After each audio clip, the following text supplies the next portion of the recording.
La parole est à Monsieur Raphaël Schellenberger pour le groupe Les Républicains.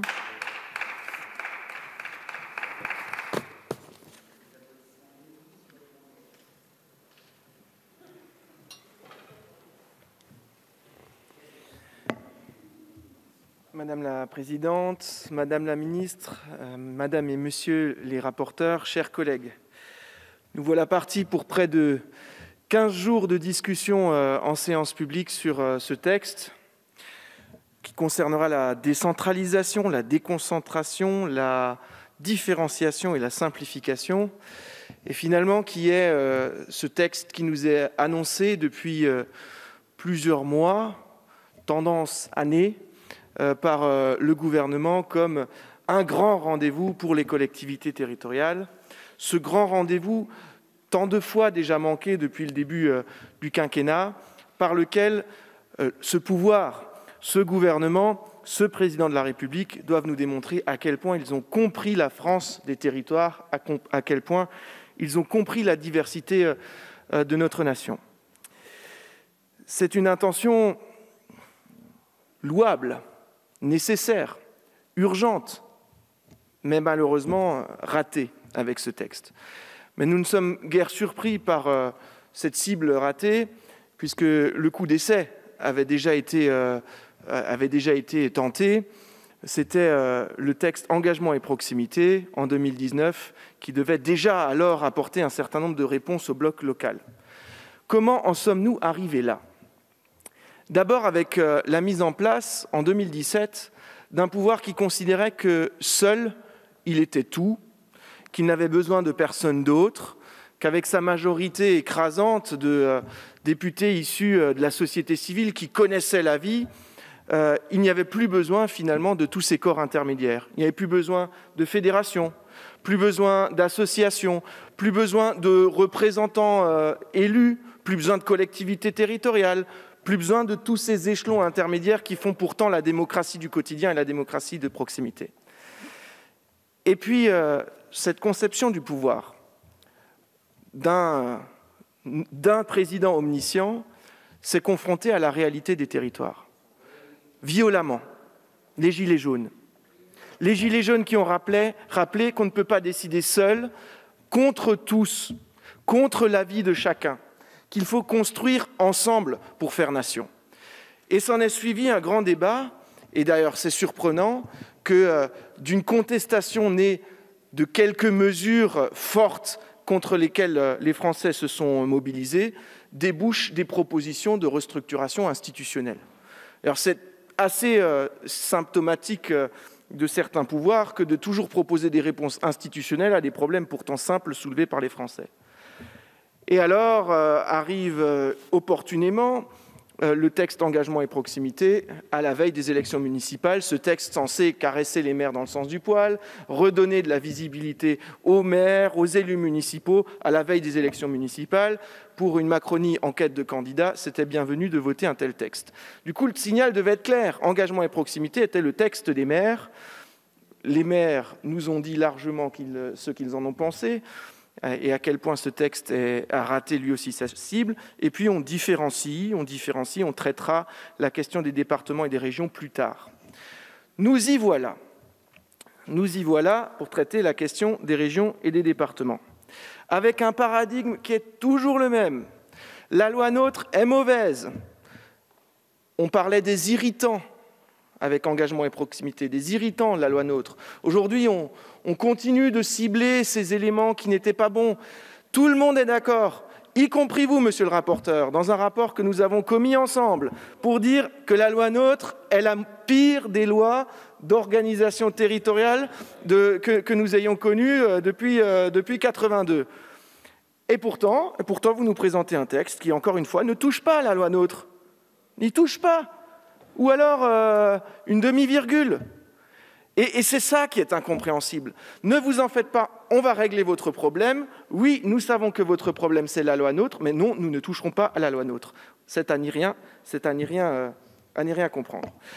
Alors dans ce texte, du coup, 4 termes: décentralisation, déconcentration, différenciation et simplification.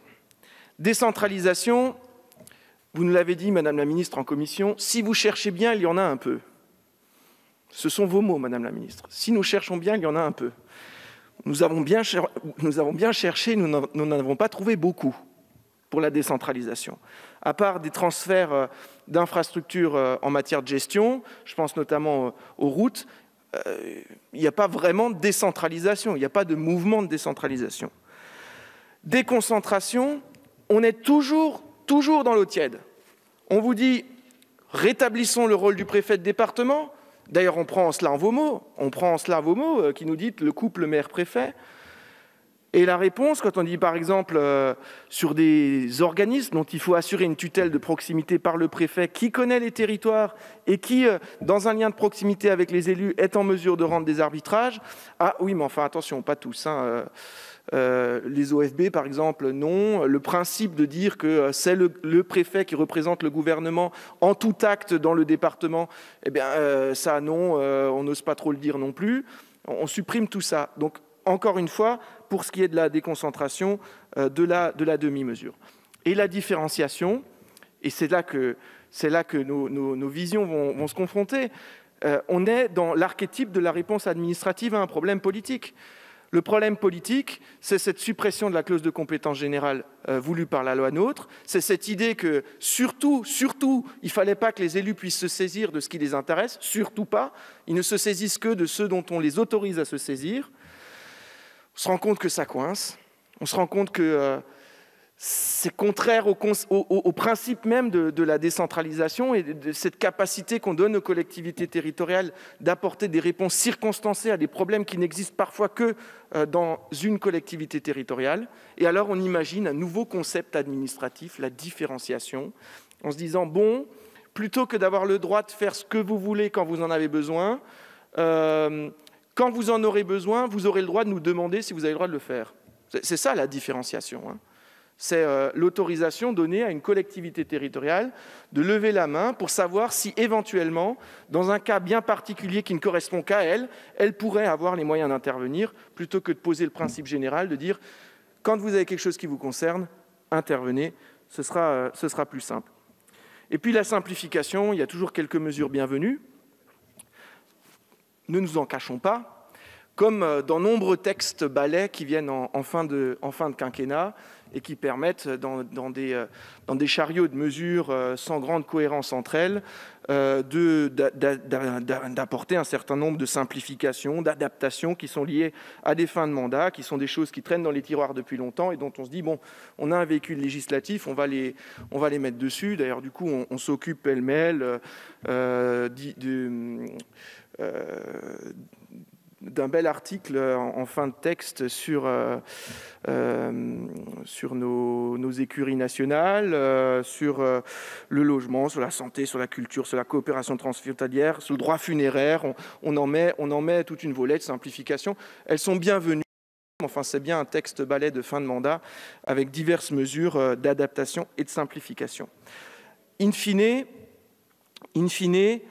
de toute cette simplification dans laquelle nous avons voulu vous aider dans le dialogue avec le Sénat, vous avez supprimé 60 articles qui avaient pourtant été introduits par le Sénat. Vous avez revu, en plus de ces 60 articles, une vingtaine d'articles qui avaient été travaillés au fond par le Sénat pour revenir à des versions initiales en balayant complètement tout ce travail parlementaire. Et c'est bien dommage. Et là aussi, ça montre la façon dont la navette parlementaire fonctionne depuis 4 ans et demi. Finalement, vous nous offrez une vision de la subsidiarité qui est très proche de celle que vous exercez depuis le début de ce quinquennat.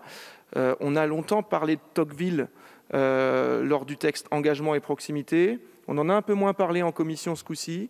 Ce qui est certain, c'est que votre vision de la subsidiarité reste un mouvement descendant. C'est cette idée que c'est le pouvoir central qui autorise les collectivités territoriales de temps en temps d'agir, alors que la subsidiarité, et notamment la conception qu'on en a quand on s'adresse à l'Union européenne, c'est plutôt un mouvement ascendant. Moi, je rêve d'une France qui accepte enfin que la subsidiarité est ce mouvement ascendant, qui, niveau de collectivité croissant par niveau de collectivité croissant, conduit l'une à confier à la suivante une responsabilité dont elle se sait trop petite pour l'exercer. Malheureusement, vous restez dans une logique où vous décidez en haut pour que ceux en bas exécutent, des exécutants avec parfois des beaux budgets, mais c'est bien cela votre conception des élus locaux. Voilà, donc la grande différence avec le texte engagement et proximité, c'est que celui-là vient après les élections départementales et régionales et non avant.